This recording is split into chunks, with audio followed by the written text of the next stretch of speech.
La caligrafía sublima los ideogramas de la escritura china. Signos que expresan una idea, un concepto. El país de China se representa como un rectángulo surcado por un eje. Es el centro del universo. La escritura dio permanencia a este pensamiento y la idea perduró a través de los siglos, de generación en generación.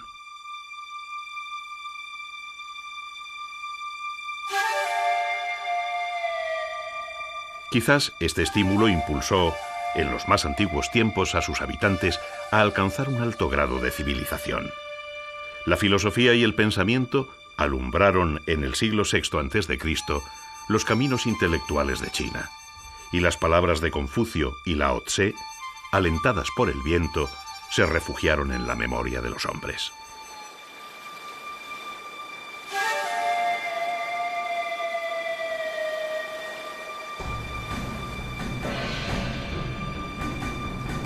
Pero el magnetismo del centro del universo atrajo también las ansias de dominio. Y desde los más ancestrales tiempos, la sabiduría es oscurecida por la sangre. Las aristocracias guerrean por el dominio de China. Los vencedores, para consolidar su poder, necesitan dotarse del prestigio que impida la duda de sus atribuciones. Crean el mito. Al amparo de los temores de los hombres, se vinculan con los dioses. Son los hijos del cielo. Han nacido los emperadores. Desde entonces, y hasta épocas bien recientes, en China el tiempo se mide por la sucesión de las dinastías.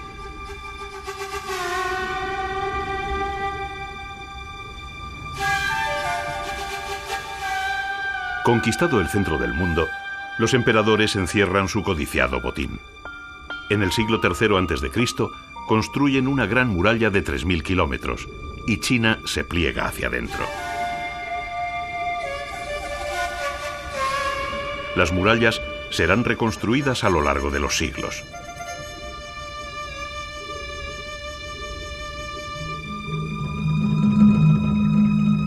Europa ve en esa lejana tierra del Oriente el ansiado Edén que imaginan los soñadores, pero esconden los misterios.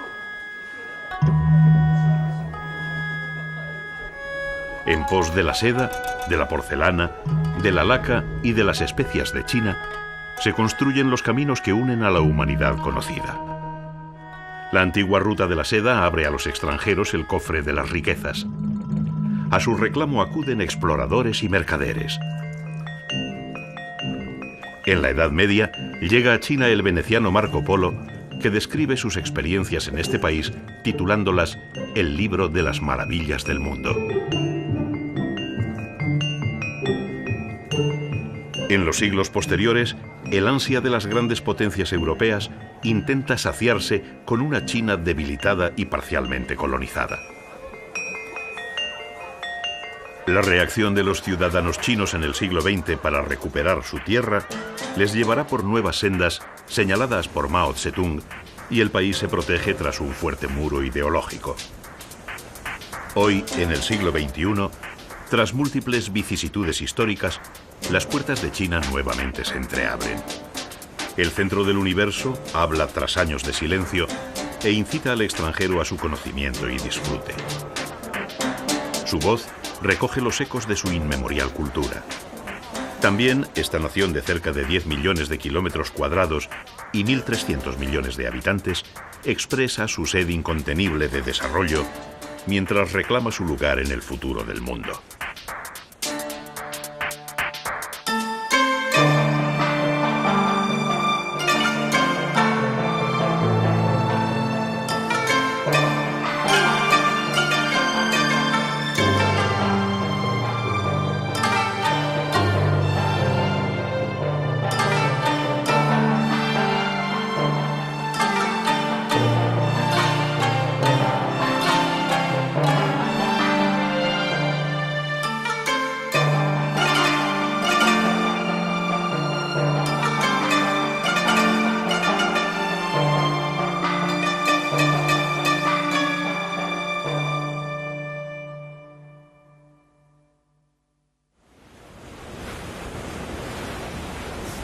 El río Yangtze, o Azul, tiene el privilegio de ser para los chinos, junto al río Amarillo, uno de los dos ríos de la vida.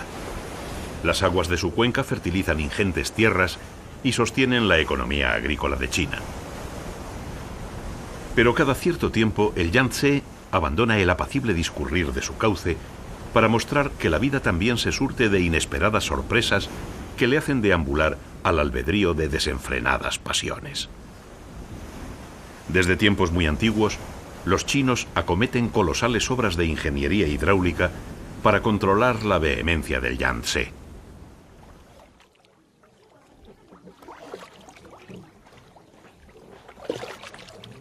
Pacificadas las aguas, una dócil corriente de riqueza inunda de feracidad las tierras.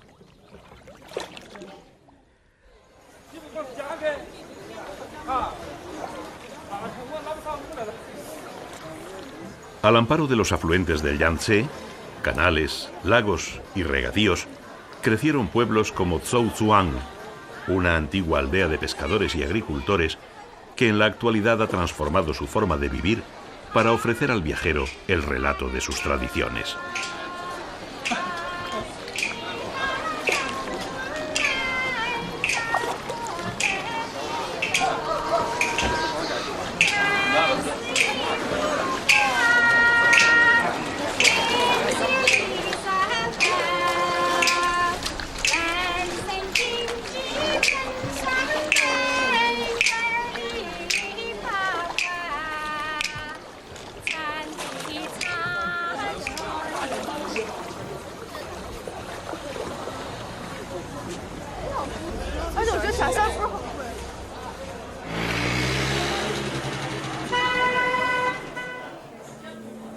En las casas de Zhouzhuang se puede observar la perfección de las creaciones manufacturadas que componen su ornamentación y mobiliario.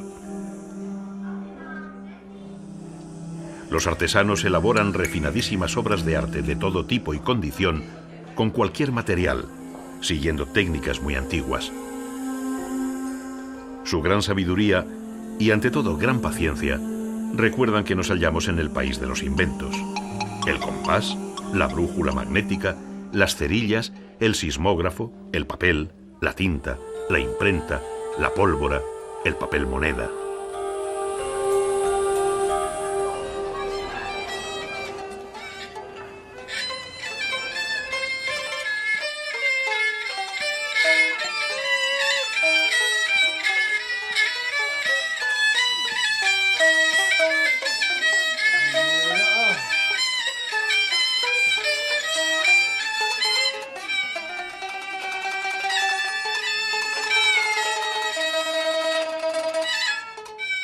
Perdidas en un laberinto de tiempos, las callejuelas de Zhouzhuang susurran los rumores de la vida pasada. El viajero intenta encauzar sus sensaciones entre olores de panecillos, palacios de mandarines, perfumes desconocidos, atmósferas inquietantes, para abarcar lo para él exótico. Lo reconfortante es poder olvidarse de cualquier itinerario, sumirse en el espacio, caminar errante en el dédalo de callejones, dejarse llevar por la corriente de la vida, por el fluir de las aguas.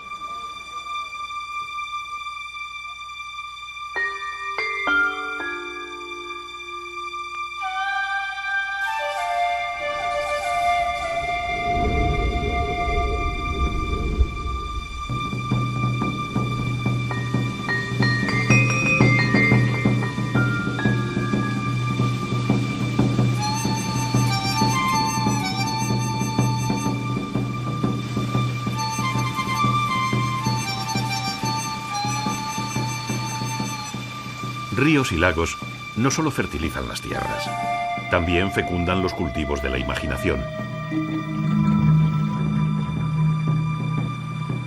Las aguas armonizan el desasosiego de la inspiración y los artistas representan la vida, sublimando la existencia. Es el dominio de la belleza, agua y armonía, equilibrio en un paraíso intemporal.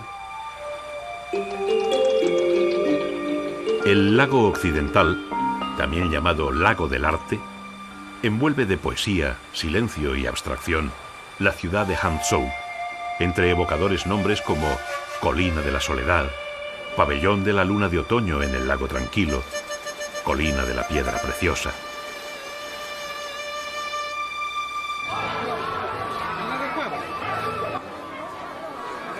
Marco Polo, al contemplar Hangzhou, exclamó: «Es la ciudad más grande que se puede encontrar en el mundo, y pueden gozarse en ella tantos placeres que el hombre cree estar en el paraíso».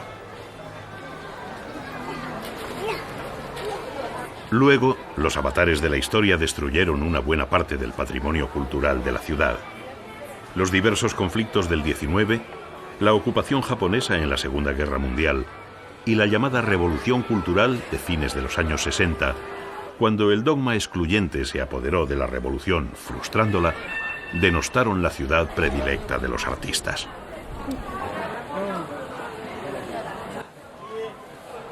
En los años 80, el gobierno de China, del que formaban parte políticos comunistas represaliados por la Revolución Cultural, se empeñó tenazmente en devolver a Hangzhou lo que el sufrimiento le había arrebatado.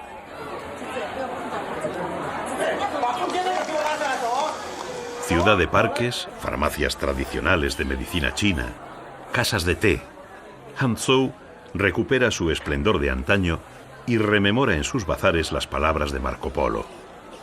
Hay tantos mercaderes tan ricos que hacen un comercio tan grande que ningún hombre acertaría a decir la justa verdad sobre ello.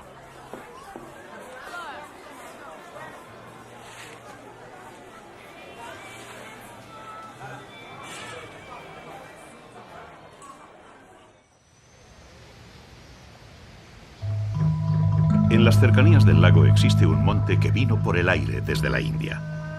Al menos eso dice la leyenda. Ya se sabe que lagos y montañas han sido siempre proclives a la fantasía. Y en China, muchas veces, la realidad y la imaginación fluyen juntas.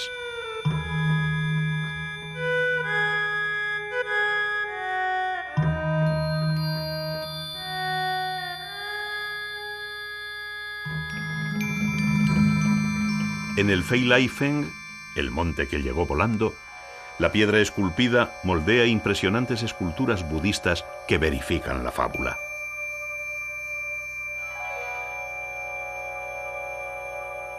El monte como metáfora, alegoría palpable del largo viaje recorrido a merced de los vientos de la historia por el budismo desde su origen en la India hasta aposentarse en China. El caminante explora los secretos del alma en un mundo agradable y jovial. No es extraño que muchos peregrinos acudan a este lugar, ya que la sonrisa que Buda ofrece invita a la buena suerte.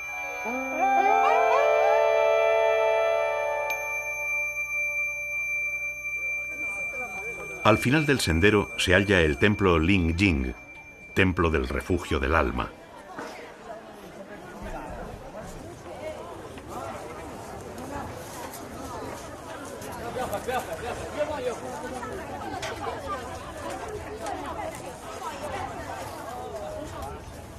Construido a comienzos del siglo IV y restaurado en numerosas ocasiones, se compone de diversos edificios: el pabellón de los Reyes Celestiales, el precioso pabellón del gran héroe Buda y una pagoda.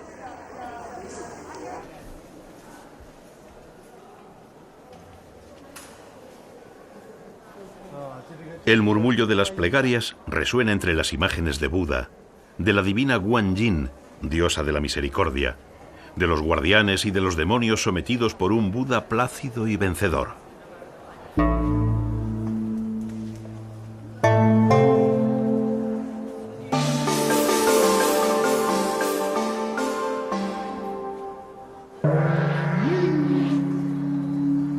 En una arquitectura fuertemente entroncada en la naturaleza, los fieles hacen sus ofrendas para conseguir la iluminación liberadora a través de la moralidad, la meditación y la sabiduría.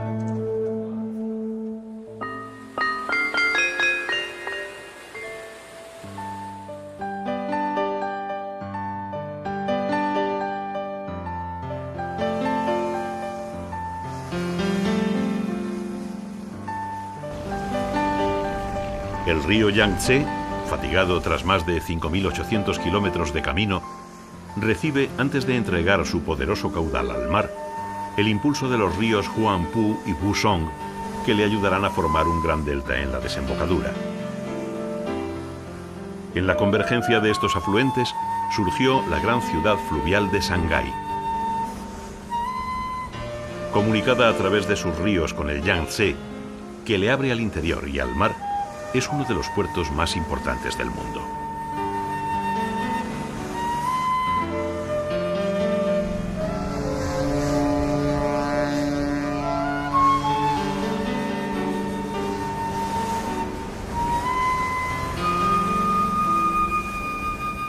Urbe multiétnica, multicultural, novelesca, plena de enigmas y de ansias de vivir, Shanghái siempre fue propensa a cobijar la fantasía de escritores y cineastas.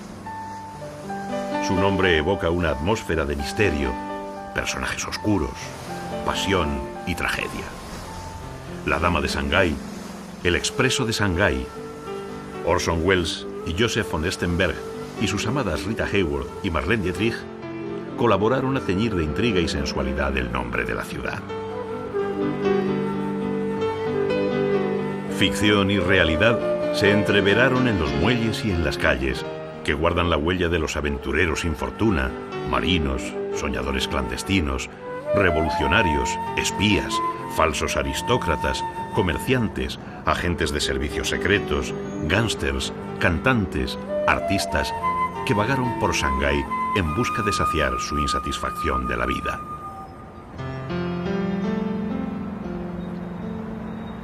La ciudad de Shanghái estuvo dividida desde el siglo XIX, tras la derrota de China ante Gran Bretaña en las llamadas Guerras del Opio, hasta la Segunda Guerra Mundial, en tres partes: la concesión francesa, la internacional, británicos, estadounidenses y japoneses, y la periferia, donde residía la mayor parte de la población autóctona.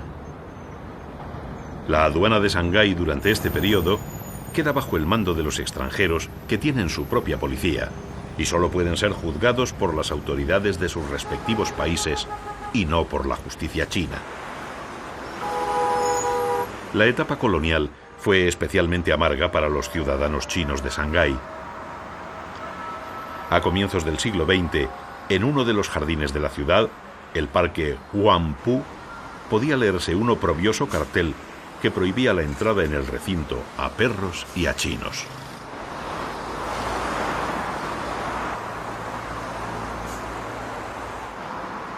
Los mismos mercaderes y funcionarios británicos que habían provocado las guerras al introducir el comercio a gran escala del opio, convierten el Bund de Shanghái, en la margen izquierda del río Huangpu, en el principal barrio de negocios de Asia. Se construyen lujosos edificios amalgamando los estilos arquitectónicos más vanguardistas del momento. Shanghái es considerada como el París de Oriente. Las tres primeras décadas del siglo XX se convierten en los años más convulsos de la ciudad.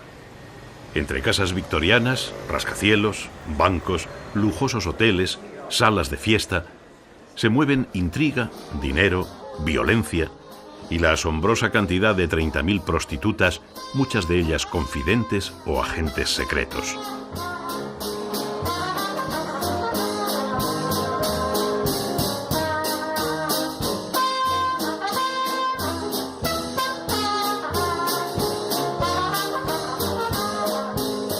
Ante tanta inquietud, la vida se refugia en privilegiados rincones donde la música hace furor. El jazz conquista Shanghái y su legado perdura en la actualidad en los antiguos locales de antaño.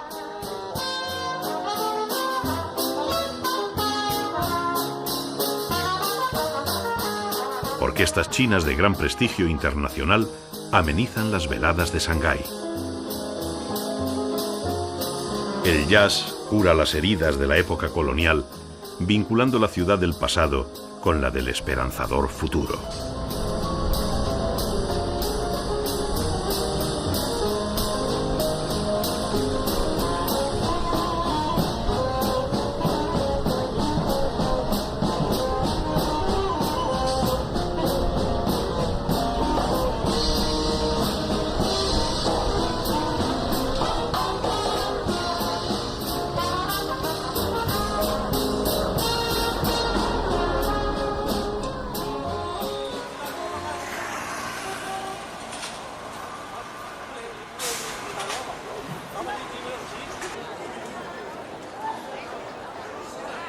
Lejos de las veleidades extranjeras, Shanghái conservó su identidad en los barrios antiguos de la ciudad. En lugares como el Jardín Yu, también llamado del Mandarín, se reunían sociedades secretas como la de los Puñales, que fraguaron diversas rebeliones contra el dominio de las potencias de Occidente. El jardín, al margen de conspiraciones pasadas, es un remanso de paz.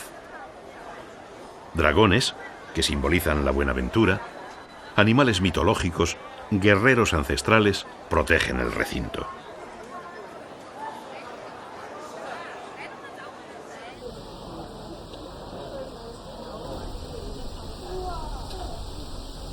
Los habitantes de Shanghái recorren los vericuetos caminos entre las edificaciones. El jardín, como la vecina casa de té en medio del lago, ha tenido sumo cuidado en dotarse de un diseño zigzagueante que les libra de los espíritus malignos, ya que, según dice la tradición, estos solo pueden desplazarse en línea recta.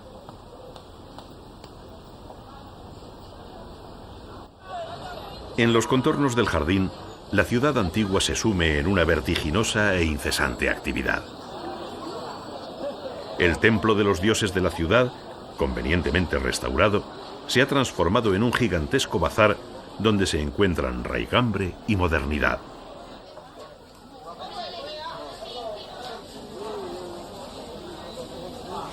Otros templos siguen guardando celosamente la función para la que fueron construidos. El templo del Buda de Jade es el más importante de Shanghái.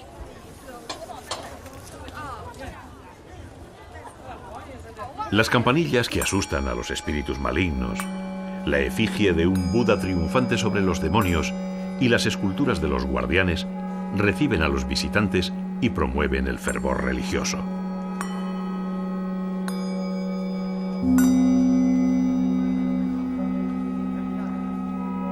En las plantas superiores, los dos Budas de Jade que dan nombre al templo. La primera escultura representa a Buda entrando en el Nirvana, la bienaventuranza absoluta. La otra estatua, de un peso de más de 2000 kilos y 2 metros de altura, simboliza a Buda sentado. Piedras preciosas se incrustan en las figuras, refinando su peculiar belleza.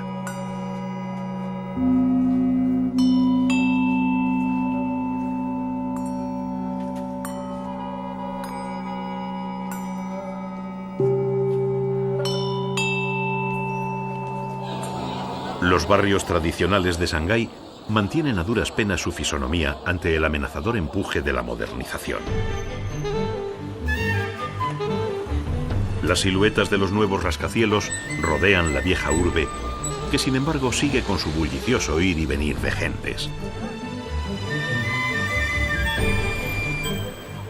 Una vida traslúcida entre casas de madera, especias, aromas, ajetreo, que se refugia entre las esquinas de la nueva arquitectura.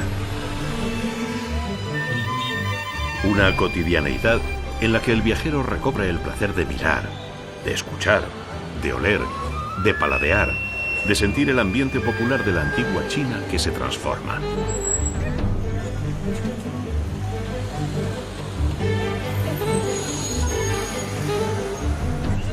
El ansia de futuro también intimida a los antiguos barrios europeos de la ciudad. El distrito francés conserva el urbanismo aristocrático que caracterizó su vida en Shanghái. Paradójicamente, fue en una de las casas de este barrio donde unos jóvenes revolucionarios, entre ellos el auxiliar bibliotecario Mao Tse-tung, se reunieron clandestinamente para fundar el Partido Comunista Chino en el año 1921.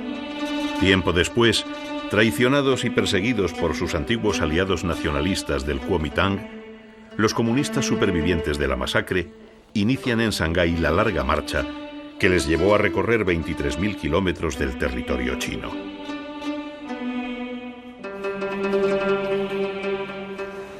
Hoy, el barrio francés se adecua a los nuevos tiempos y las antiguas casas albergan locales de moda, restaurantes, cafés, bares nocturnos que le han convertido en la zona más cosmopolita de la ciudad.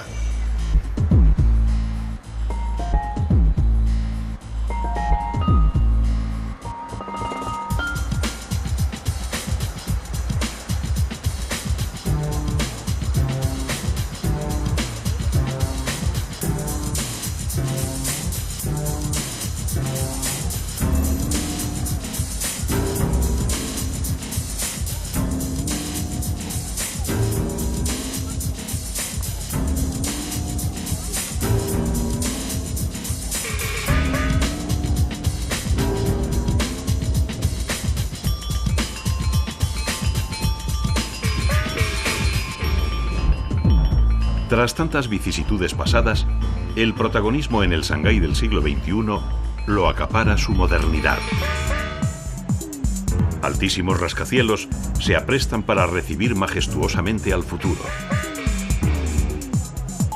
Entre todos ellos sobresale la Torre Jin Mao, proyectada en 1989 y terminada en 1998.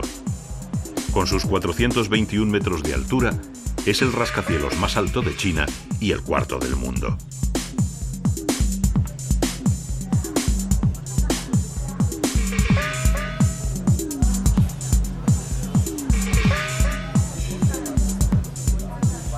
Pero si hubiese que destacar un solo edificio que caracterizase el nuevo Shanghái, ese sería la Perla de Oriente, una torre de comunicaciones con un diseño tan futurista que confunde al que lo observa, trasladándolo al vértigo de una nueva galaxia.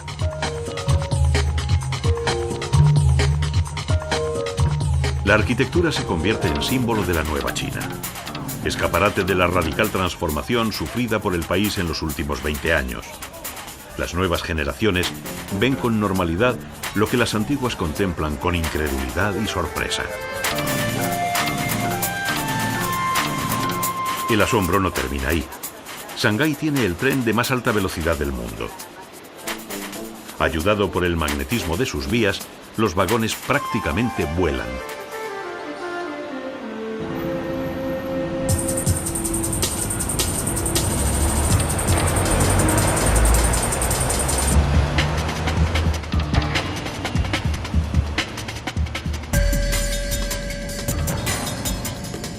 El tren puede alcanzar los 500 kilómetros por hora.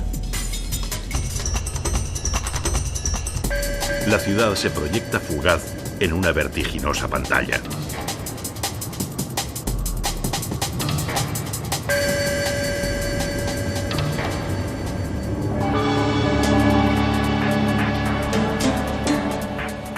La universalidad de Shanghái no ha menoscabado su carácter, y sus antiguas calles guardan el legado de sus remotas tradiciones junto a la contemporaneidad más radiante.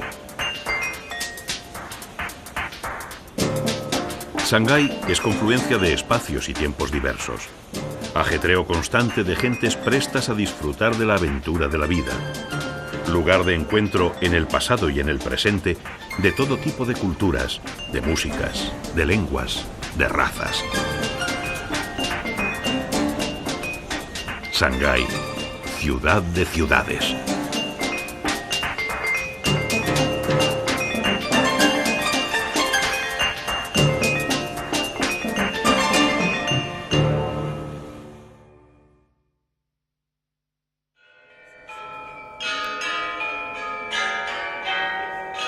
La tradición china cuenta que la diosa de la luna, Chang'e, bebía con su marido, el arquero celeste Hou Yi, el elixir de la inmortalidad con el fin de que su felicidad fuese imperecedera. En ausencia de su esposo, unos hombres le exigieron que les entregase el mágico licor. Ella, antes que darlo, se lo tomó, aunque sabía que al beberlo sin la compañía de Hou Yi, se convertiría en un espíritu inmortal y desaparecería de la tierra. Al regresar, su marido, desolado y melancólico por su amada, quiso ir tras ella a la luna, pero llegó al sol, y así su separación se hizo eterna.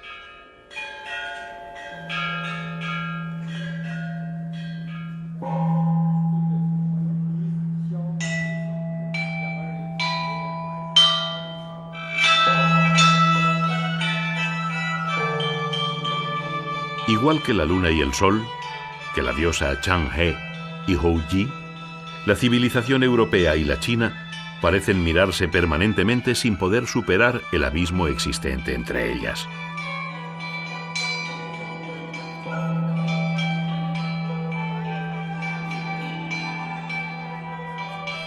Occidente y Oriente se desconocen. Ambos mundos tienen distintas formas de ver la vida, diferentes filosofía, cultura, arte, tradición, medicina, calendario, y siempre se ignoraron. Se tuvieron miedo, se encerraron en sus afanes de superioridad excluyente, y la humanidad perdió la oportunidad del conocimiento, de superar la ignorancia, de poseer una cultura diversa, plural, plena.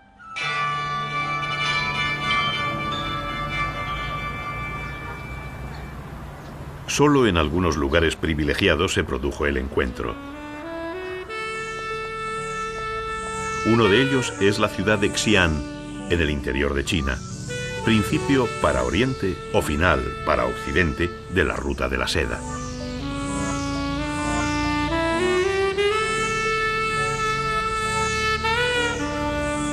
Xi'an guarda la esencia de China. En las vertientes del río Amarillo, los agricultores de la antigüedad contemplaron el peregrinaje de Confucio para dar a conocer las enseñanzas de los antiguos y volver al bien y no desear para los demás lo que no se desea para uno mismo. 300 años más tarde, en el año 221 a.C., los libros que recogían el legado de Confucio son quemados por orden de Qin Shi Huang, el primer emperador de la dinastía Qin. Tras múltiples guerras contra sus adversarios, Qin Shi Huang había conseguido su gran sueño: unificar todo el país bajo su mando. El conquistador termina de construir la primera gran muralla china y utiliza una derivación de su propio nombre para denominar a la gran nación que gobierna, que desde entonces es llamada China. Qin Shi Huang sitúa la capital del imperio en Xi'an. Megalómano y desconfiado, recela de los intelectuales y sepulta vivos a cientos y cientos de escritores. En un reino plagado de progreso material, pero también de terror, el emperador lleva a la paranoia su egocentrismo. Un único pensamiento y una cultura, la de su propio culto.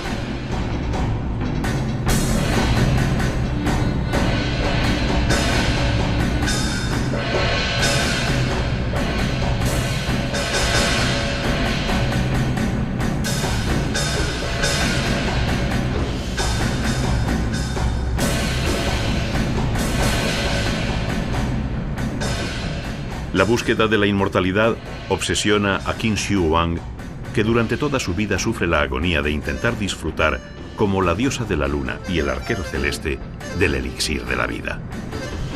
Con solo 13 años, ordena construir su propio sepulcro y manda esculpir y enterrar en la tumba miles de soldados de terracota, todos diferentes, para que mostrasen su poder en el más allá y asegurasen su retorno del mundo oscuro.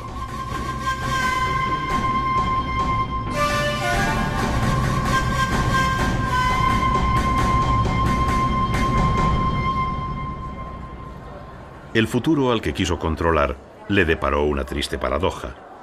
Su deseo de trascender a la historia solo se materializó en los rostros inmortalizados de los soldados.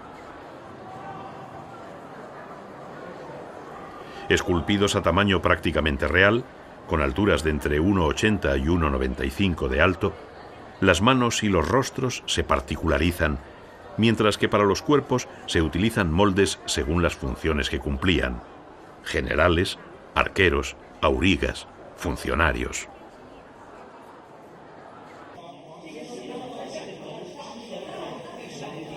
En las esculturas, los rostros, los peinados, las rugosas mangas que delatan el entonces arriesgado oficio de los escribas, la diferencia de calzado, marcan los diversos niveles sociales de la corte que el primer emperador de China hizo representar.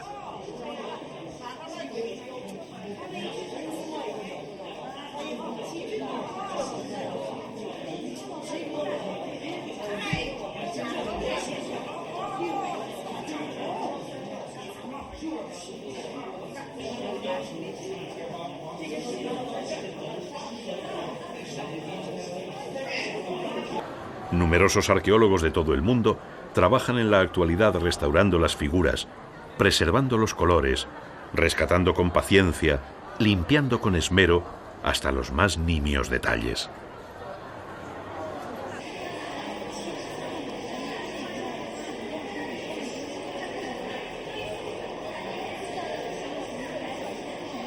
Existen expuestas al público 3 grandes fosas que ocupan más de 20.000 metros cuadrados de superficie, con unos 8.000 soldados excavados y decenas de miles de piezas arqueológicas.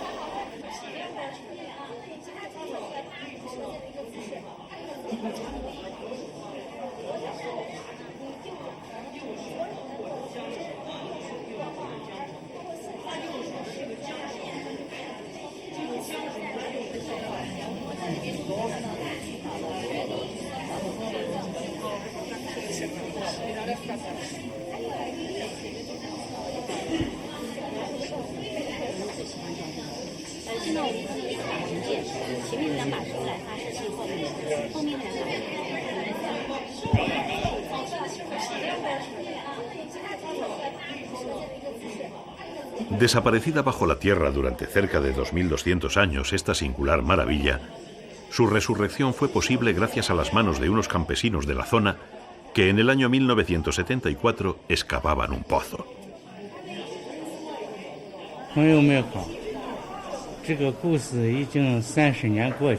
Liu, uno de los labradores, nos cuenta que en aquel año de 1974 una gran sequía había empobrecido la comarca. El trigo no crecía, todo eran pedregales, arena. Pero un día, intentando excavar un pozo, encontraron tierra roja muy dura. Pensando que habría agua, siguieron trabajando y al tercer día descubrieron un trozo de una figura de barro. Creyeron que era un templo de los dioses, pero luego encontraron algunas armas de bronce. Podían haberlo vendido, pero consideraron que su deber como campesinos era entregarlo a las autoridades para legarlo al país.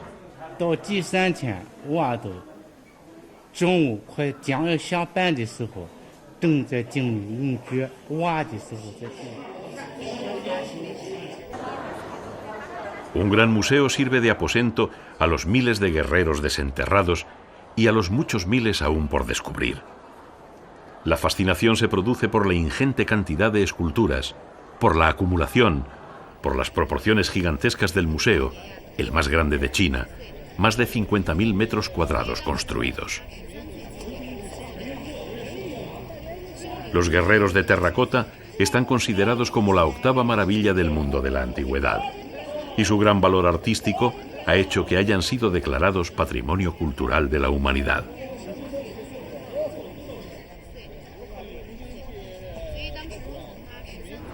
A lo largo de los siglos, Xi'an alterna épocas de gran esplendor con silencios y olvidos en los que duerme sumida en pasados sueños de mitos y fábulas. La torre de la campana, a cuyo sonido se abrían al amanecer las puertas de las murallas, rememora con sus graves tañidos los avatares de la historia.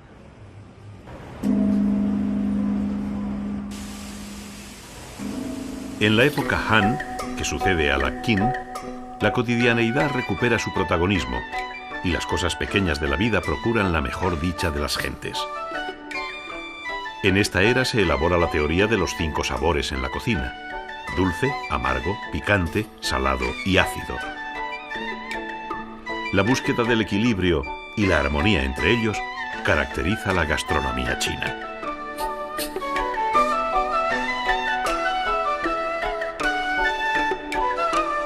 Siguiendo la tradición del confucianismo, se usan palillos en lugar de tenedores o cuchillos para no herir los alimentos. Y la pasta, esta masa de harina que transformada en fideos, macarrones, ravioles, canelones, espaguetis, se convierte en suculenta comida, es, según dicen los chinos, un invento propio que a través de las rutas comerciales llega a Italia y desde allí se populariza en Occidente. Dudar de que ello fue así es para los habitantes de China una demostración de incultura.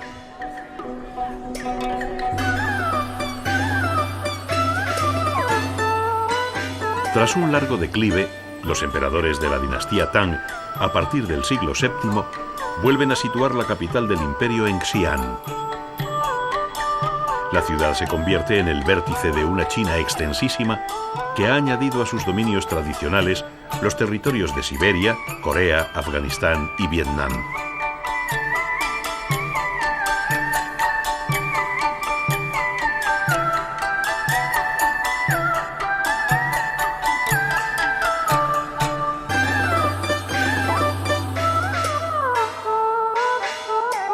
Xi'an se llama entonces Chang'an o Daxingchen, ciudad de la gran prosperidad, y es la ciudad más poblada del mundo de su época, con 1 millón de habitantes.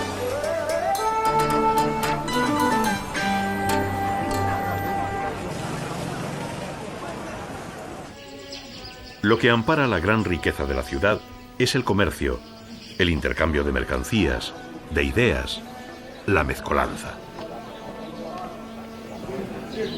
Por los caminos de la ruta de la seda comienza a entrar, a través de los mercaderes árabes, un incipiente islamismo. La mezquita de la conversión consciente es el lugar de encuentro de los creyentes islámicos de Xi'an, unos 30.000 vecinos.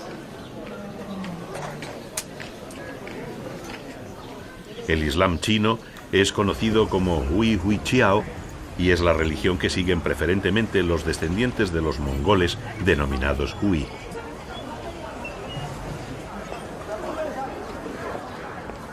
Esta minoría étnica agrupa a unas 100 millones de personas en todo el país.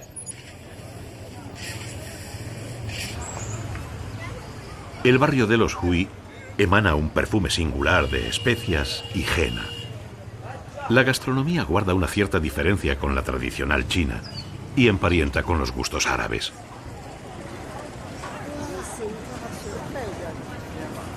Olores y sabores diferentes en un laberinto de calles con un cierto halo de zoco árabe, pero tamizado por las costumbres chinas.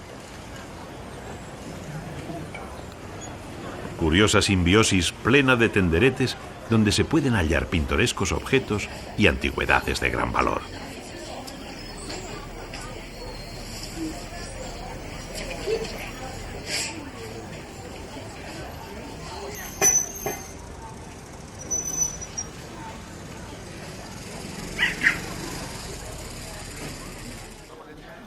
También diversas corrientes cristianas, como el nestorianismo, dejan su huella en Siam, como atestigua la escritura de las estelas.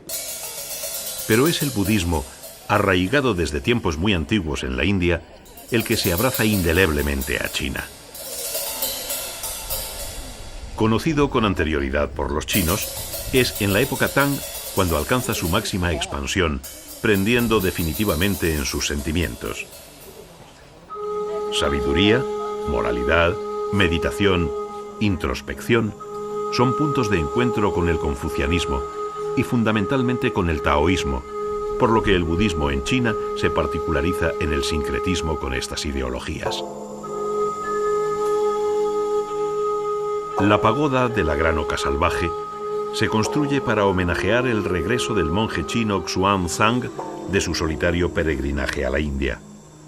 Vuelve a China repleto de estatuas, manuscritos y reliquias. Pasará el resto de sus días traduciendo los textos de las cerca de 1000 obras que ha traído de su viaje.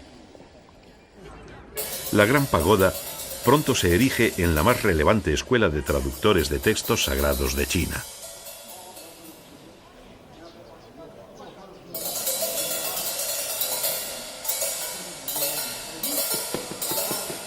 Xi'an, que en la actualidad cuenta con una afamada universidad a la que acuden estudiantes procedentes de todo el mundo, siempre ha mimado la cultura. En el Museo Provincial se guardan las estelas de piedra en las que están grabados los textos clásicos y lápidas con diferentes escenas.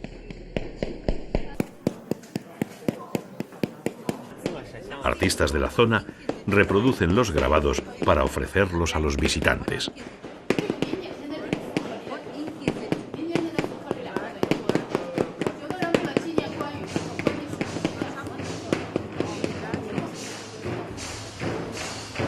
La Torre del Tambor, construida como la de la campana a fines del siglo XIV, ordena con sus sones el cierre de la muralla al atardecer. Xi'an dejó de ser capital del imperio tras ese tiempo, pero su crepúsculo político iluminó el recuerdo de su esplendor. A su luz acuden hoy multitud de viajeros que disfrutan de su pasado y del presente. La pátina de la historia desprende prosperidad.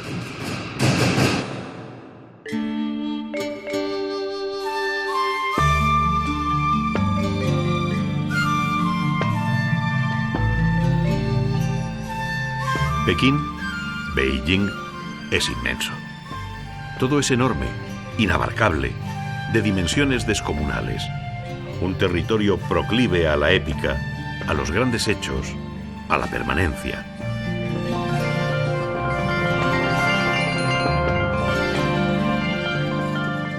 Ya Marco Polo, al atravesar el puente que hoy lleva su nombre, se quedó asombrado por la longitud y anchura de sus arcos, por la magnitud del río, por la cantidad de gentes que lo cruzaban.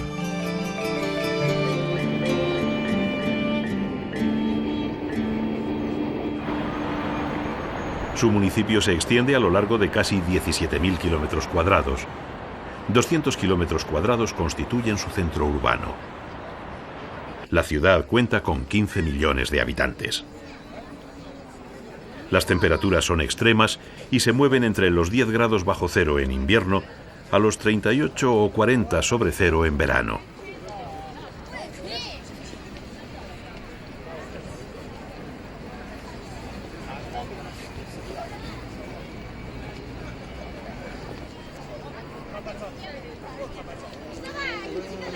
Estos contrastes han determinado la idiosincrasia de la ciudad, que parece resumirse en la plaza Tiananmen, concreción de todas las proporciones, síntesis de todas las historias.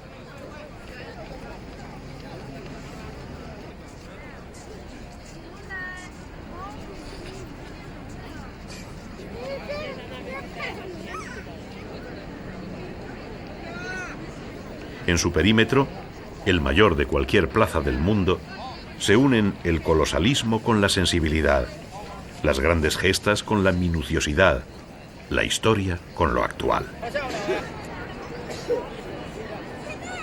Y en ella, los habitantes viven, charlan, debaten, se divierten, acoplando su cotidianeidad a su devenir diario sin dejarse abrumar por tantas proporciones.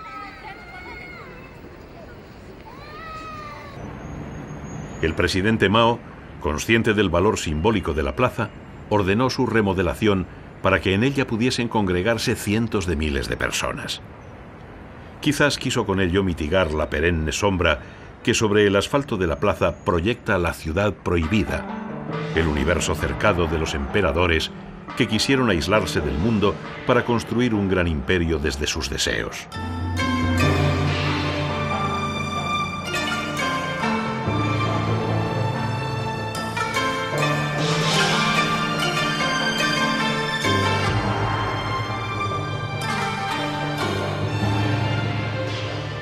Autodenominados hijos del cielo, se refugiaron en un recinto de apariencia sacralizada, donde la ceremonia y los grandes fastos irradiaban la inmensidad de su poder.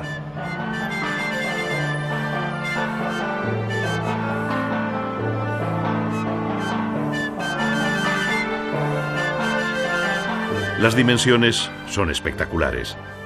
720.000 metros cuadrados de extensión, de ellos 150.000 construidos. Fue la dinastía de los Ming la impulsora de tan magno proyecto.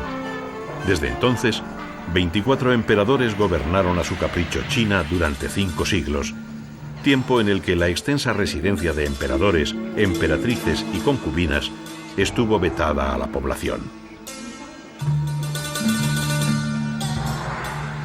890 palacios y más de 9.000 habitaciones componen el recinto cortesano más grandioso del mundo.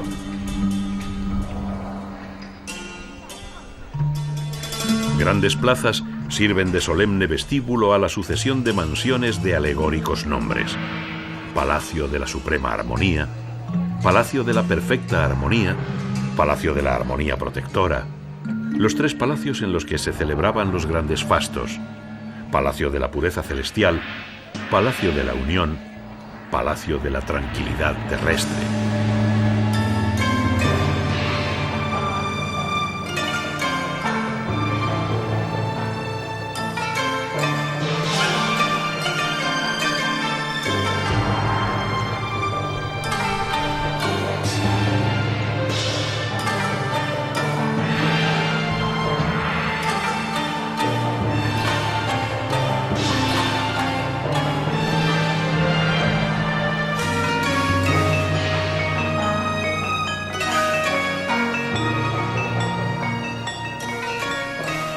En los jardines, expertos artesanos conjugaron naturaleza y mitología para crear un ambiente agradable, inmerso en espacios misteriosos y enfáticos que recuerdan su pertenencia a los dominios del omnipotente emperador.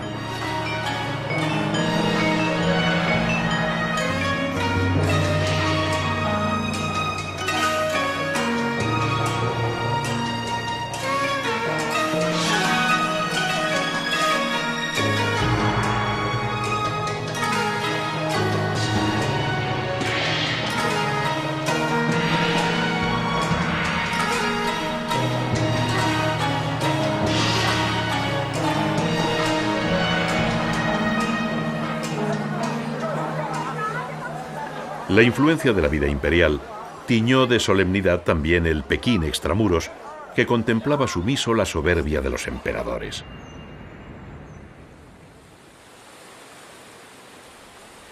Pero los tiempos cambiaron. La neblina que envuelve en los principios del invierno de Pekín el palacio de verano contagia la melancolía sentida por la emperatriz Cixi al ver cómo la inmensidad de su poder imperial se derrumbaba.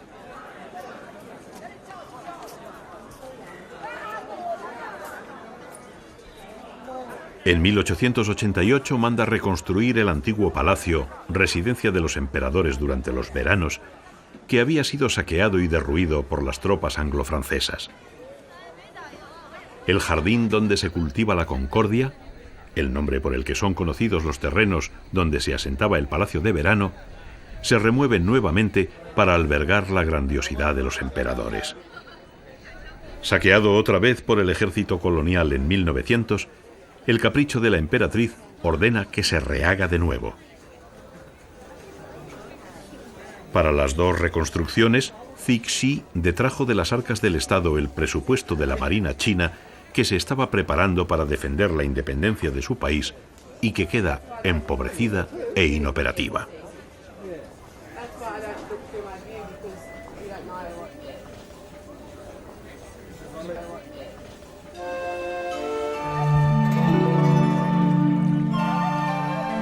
En el lago del palacio, desde un espejo situado en el barco de piedra, a la emperatriz le mareaba navegar, Cixi contempla las aguas e imagina conquistar los mares, remontar los tiempos, mientras su mirada nostálgica se pierde en la montaña cercana, la colina de la longevidad milenaria.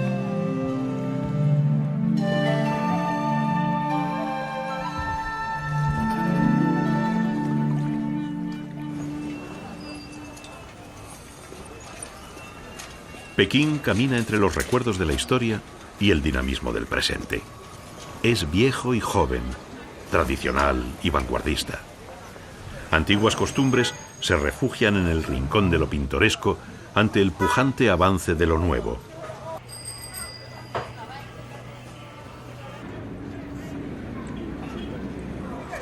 Los rickshaw se adecuan a los tiempos para que con su pedalear los turistas puedan adentrarse en los callejones tradicionales de la milenaria Pekín.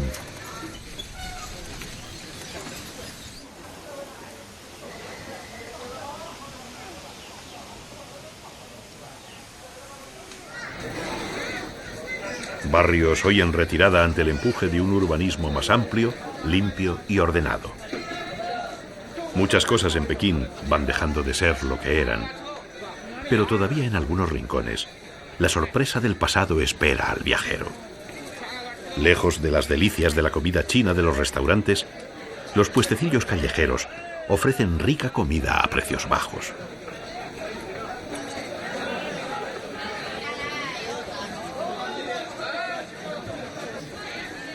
En los tenderetes, además de apetecibles productos, se encuentran otros como escorpiones, insectos, caballitos de mar o serpientes, que originan confusión y extrañeza en los extranjeros.